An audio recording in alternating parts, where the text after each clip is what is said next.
Assalamualaikum warahmatullahi wabarakatuh. Perkenalkan, nama saya Kety Intan Pratiwi dengan NIM A1J223039. Di sini saya akan memaparkan ringkasan materi mazhab linguistik untuk memenuhi tugas akhir pada mata kuliah ini. Sebelum saya memaparkan materi, saya akan menjelaskan dulu apa sih pengertian dari bahasa. Nah, menurut Wibowo, bahasa adalah simbol bunyi yang bermakna dan berartikulasi yang bersifat arbitrer dan konvensional, yang dipakai sebagai alat komunikasi oleh manusia untuk melahirkan perasaan dan pikiran. Selanjutnya adalah bahasa sebagai gejala sosial. Bahasa sebagai gejala sosial yaitu bahasa yang berubah seiring dengan gejala sosial yang timbul. Contohnya, kata dulu yang menggunakan huruf O dan E menjadi dulu yang menggunakan huruf U. Selanjutnya, perkembangan bahasa pada abad 19. Di Eropa Barat, perkembangan bahasa abad 19 terdapat 3 periode. Pertama, tahun 1830 sampai tahun 1860. Pakar yang muncul adalah Franz Bopp yang meletakkan dasar-dasar ilmu perbandingan bahasa. Periode kedua yaitu pada tahun 1861 sampai 1880. Tokohnya adalah Agus Lengser. Ia mengemukakan gramatikal pada tata bahasa, yaitu Tua menurunkan bahasa-bahasa kerabat. Periode ketiga pada tahun 1881. Sampai akhir abad 19, munculnya tokoh neogramatika yang diteliti yaitu fonologi dan morfologi. Dan periode keempat yaitu pada awal abad 20. Neogramatika mencetuskan dialek-dialek bahasa. Materi yang kedua yaitu sejarah singkat linguistik. Ilmu mengenai linguistik telah dibahas sejak peradaban Babilonia, namun proses penelitian yang berstandar baru dimulai sejak periode Yunani kuno. Abad ke-19, perkembangan linguistik modern dimulai dengan upaya menganalisis bahasa secara ilmiah oleh Wilhelm von Humboldt dan Friedrich von Laeger. Abad ke-20, perkembangan linguistik struktural oleh Ferdinand de Saussure dan perkembangan analisis wacana oleh Noam Chomsky. Sejak tahun 2000-an, linguistik kognitif dan linguistik korpus menjadi pusat penelitian dengan perkembangan teknologi dan metode penelitian baru. Selanjutnya, periode linguistik yang pertama. Pada periode zaman India, pengetahuan terhadap bunyi bahasa seperti mantra-mantra.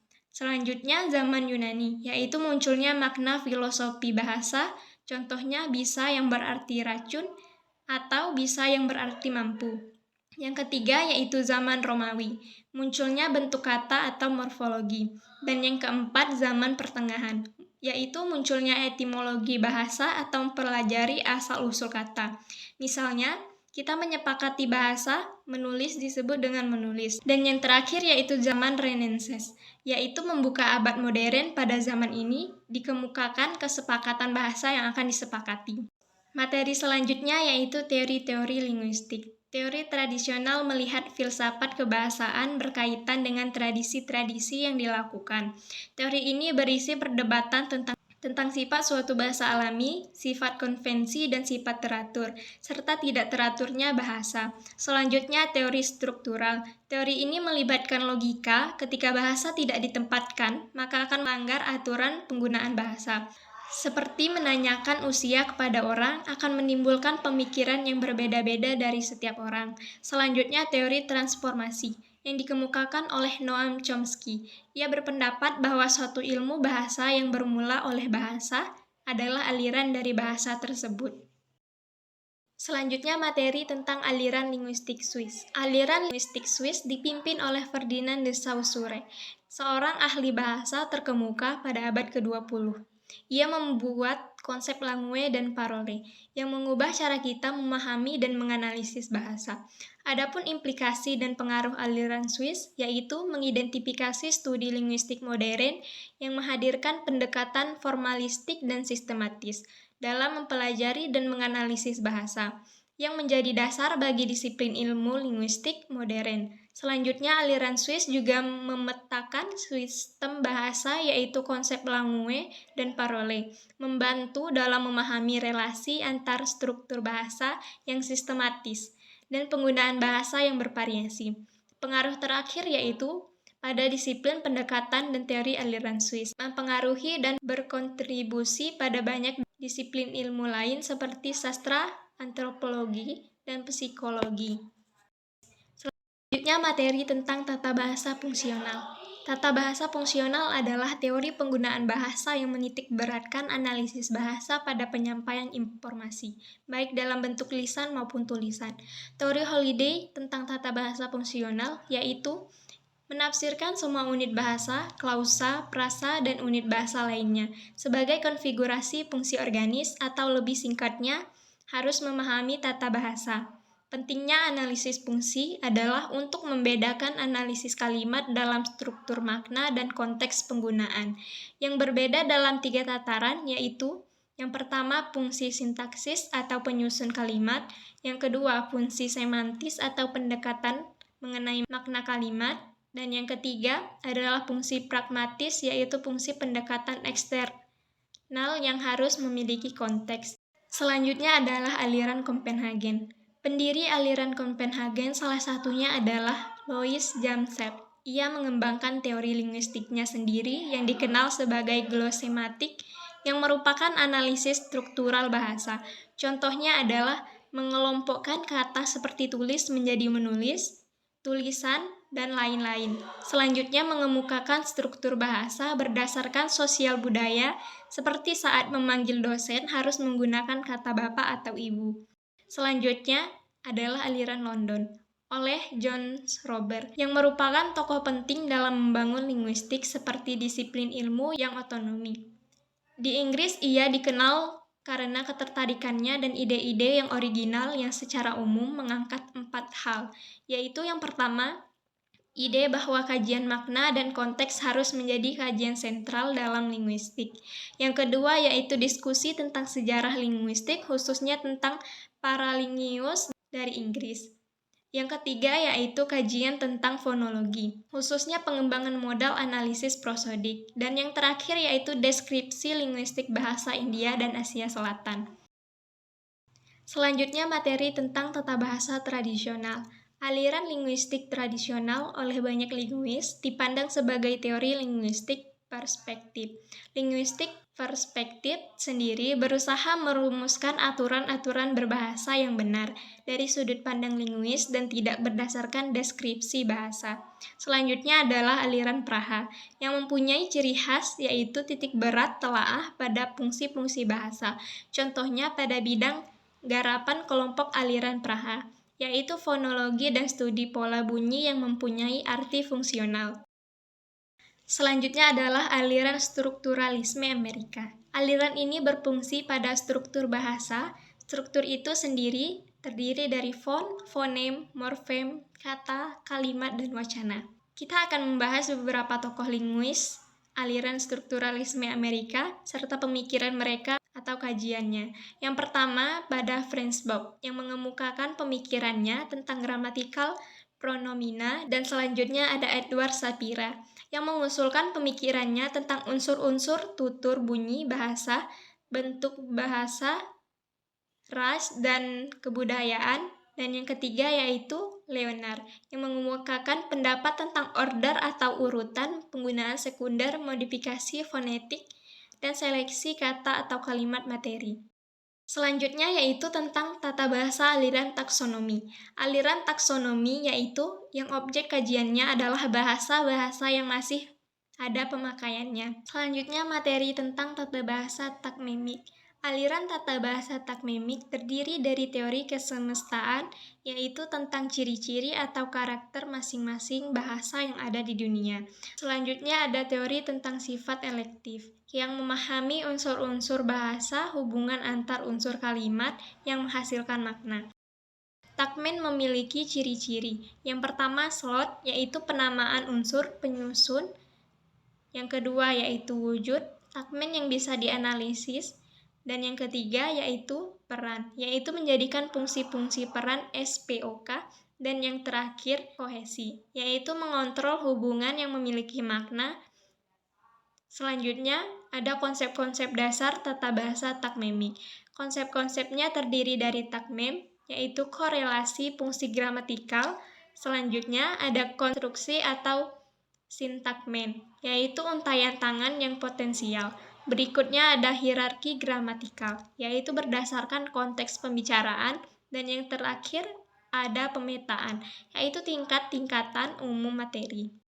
Selanjutnya adalah aliran London, yaitu menitikberatkan pada bidang fonetik dan fonologi. Dalam perkembangannya, konteks situasi fonologi, prosodi, dan kolase juga menjadikan kajiannya pengaruh aliran Firtian terhadap gramatistik tampak pada tataran morfologi dan prosodi. Aliran Fir juga memiliki tingkatan struktur bahasa, yaitu ada fonetik yang memiliki unsur fonem, yang kedua ada morfologi yang memiliki unsur morfem, dan ketiga ada sintesis yang unsurnya berupa kategori-kategori sintaksis, dan yang keempat ada semantik yang memiliki unsur beberapa kategori semantik. Berikutnya adalah materi tentang aliran Neo-Firtian dan tata bahasa aliran stratifikasi. Yang pertama yaitu aliran Neo-Firtian. Aliran Neo-Firtian mengacu pada pendekatan linguistik yang dikembangkan oleh John Rufer dan para pengikutnya. Aliran ini berfokus pada analisis bahasa berdasarkan konteks penggunaannya. Neo-Firtianisme menekankan pentingnya memahami bahasa dalam konteks sosial dan situasional, serta memperhatikan aspek fonologi, leksikal, dan gramatikal. Neo-Firtianisme menekankan pentingnya mempelajari bahasa dalam konteks penggunaannya sehari-hari, termasuk aspek sosial budaya dan histori. Aliran ini juga menekankan pentingnya memahami variasi bahasa dan perubahan bahasa dari waktu ke waktu. Dan yang kedua, aliran stratifikasi, yaitu yang mengacu pada pendekatan yang menekankan peran sosial dalam penggunaan bahasa. Aliran ini berfokus pada analisis perbedaan sosial dalam bahasa, termasuk perbedaan kelas sosial, gender, etnisitas, dan faktor-faktor yang lain yang mempengaruhi penggunaan bahasa.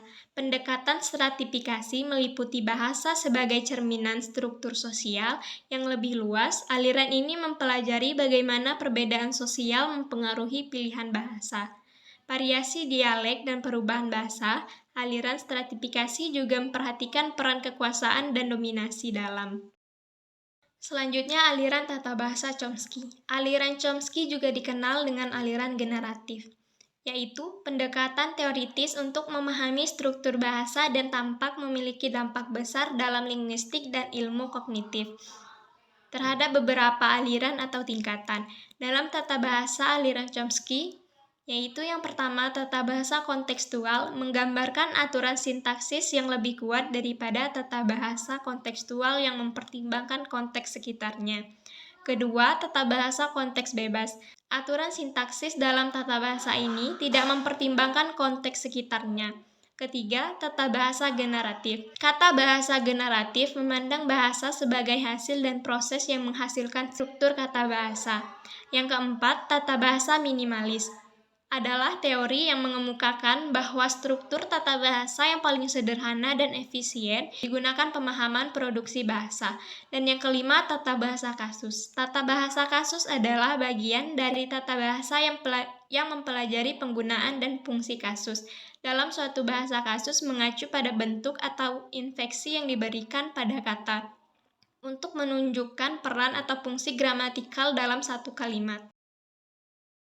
Berikutnya yaitu materi tentang perkembangan linguistik tahun 90-an. Pada tahun 90-an, bidang linguistik mengalami perkembangan yang signifikan di berbagai bidang. Beberapa tren yang peristiwa penting meliputi linguistik kognitif, yang mengacu pada penelitian yang mendalam tentang bagaimana proses kognitif manusia mempengaruhi pemahaman dan produksi bahasa. Selanjutnya yaitu teori minimalis, yang mengusulkan bahwa bahasa manusia sangat sederhana dan mengarah pada upaya untuk menyederhanakan struktur bahasa.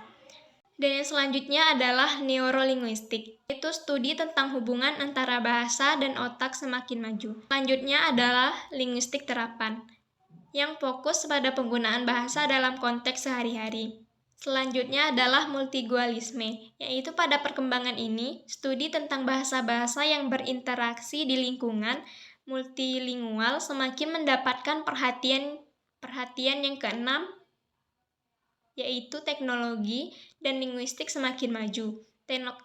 Teknologi komputer dan internet mulai mempengaruhi bidang linguistik terutama dalam pengembangan aplikasi, pemrosesan bahasa alami, dan pemahaman mesin.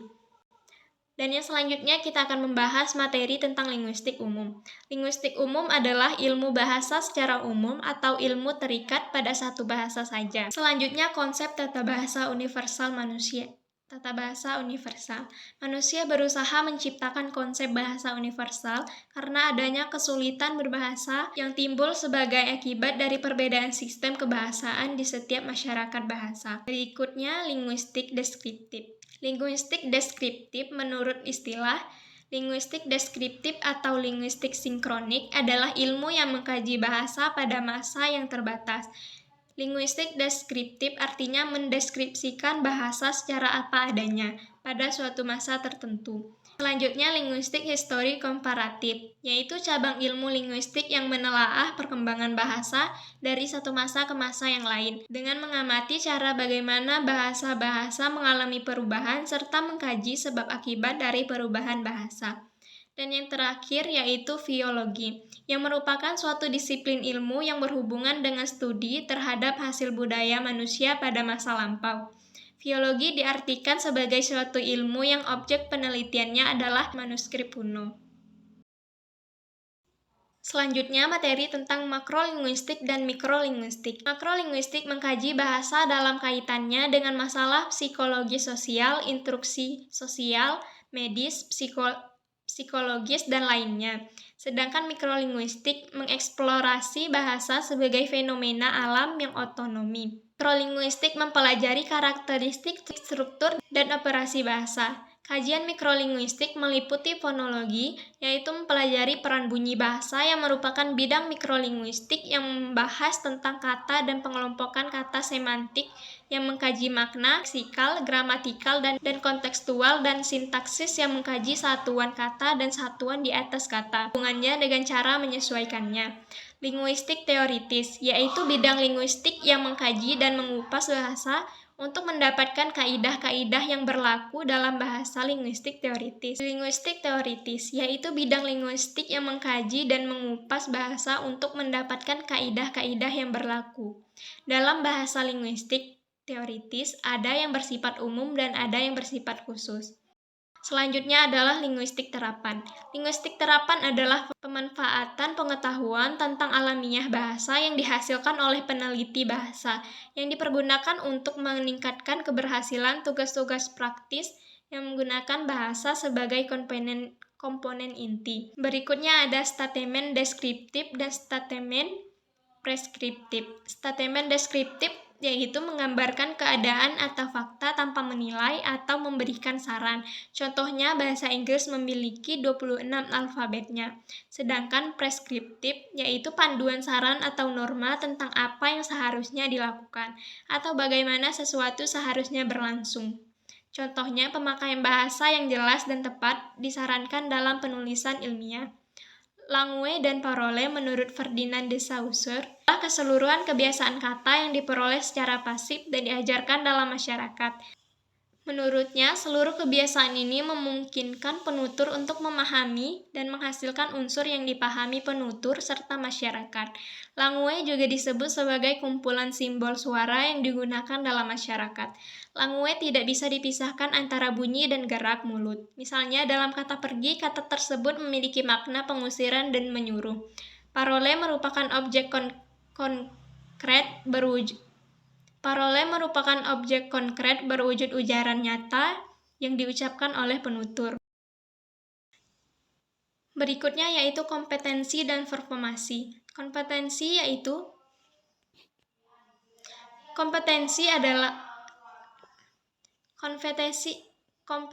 mengacu pada pengetahuan dasar tentang suatu sistem peristiwa atau kenyataan. Kompetensi ini bersifat abstrak, tidak dapat diamati karena kompetensi terdapat dalam alam pikiran manusia. Sedangkan masalah tentang bagaimana menggunakan bahasa dalam aktualisasi konkret merupakan masalah performasi. Materi selanjutnya yaitu tentang studi wacana dan analisis wacana. Studi wacana berfokus pada analisis teks dan konteks. Studi wacana berfokus pada analisis teks dan konteks sosial di mana teks tersebut digunakan. Studi wacana melibatkan pemahaman tentang bagaimana teks digunakan, konteks sosial, termasuk aspek-aspek seperti tujuan komunikatif, norma sosial, dan kekuasaan. Sedangkan analisis wacana, yaitu pendekatan yang terperinci untuk mempelajari struktur dan makna dalam teks analisis wacana. Di sisi lainnya, melibatkan analisis yang lebih mendalam terhadap struktur dan makna dalam teks ini, melibatkan identifikasi unit-unit linguistik seperti kata, frasa, kalimat, dan bagaimana unit-unit ini saling berhubungan untuk membentuk makna yang lebih besar. Materi selanjutnya yaitu tentang perkembangan bahasa Indonesia dalam perspektif kebijakan bahasa. Perkembangan bahasa Indonesia melibatkan langkah-langkah resmi pemerintah untuk merancang norma aturan dan strategi pengembangan bahasa. Ini termasuk standarisasi, peningkatan kualitas pengajaran bahasa, dan promosi penggunaan bahasa Indonesia. Materi yang terakhir yaitu perkembangan nalar.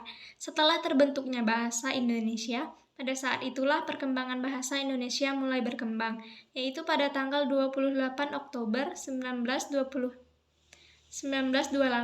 bersama dengan Momen Sumpah Pemuda. Perkembangan bahasa yang terus berkembang dimulai dari ejaan Van Ophuijsen, Suwandi, Melindo, hingga ejaan yang telah disempurnakan. Yang selanjutnya adalah perkembangan bahasa Indonesia dalam pemahaman nalar. Pemahaman nalar merujuk pada kemampuan individu dalam memahami dan menggunakan bahasa secara logis dan rasional. Pemahaman nalar dalam bahasa Indonesia melibatkan kemampuan dalam memahami struktur bahasa, tata bahasa, dan penggunaan kata-kata tepat pemahaman. Pemahaman nalar dalam bahasa Indonesia juga melibatkan kemampuan dalam berpikir dan berpikir kritis, menganalisis informasi, dan menaikkan argumen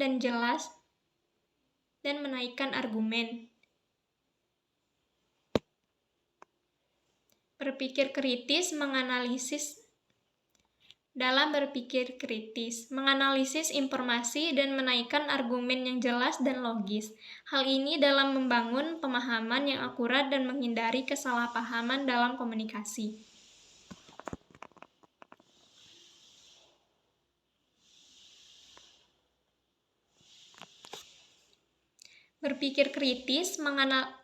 Dalam berpikir kritis, menganalisis informasi, dan menaikkan argumen yang jelas dan logis, dalam membangun pemahaman yang akurat dan menghindari kesalahpahaman dalam komunikasi. Sekian pemaparan ringkasan materi mazhab linguistik yang dapat saya jelaskan. Wassalamualaikum warahmatullahi wabarakatuh.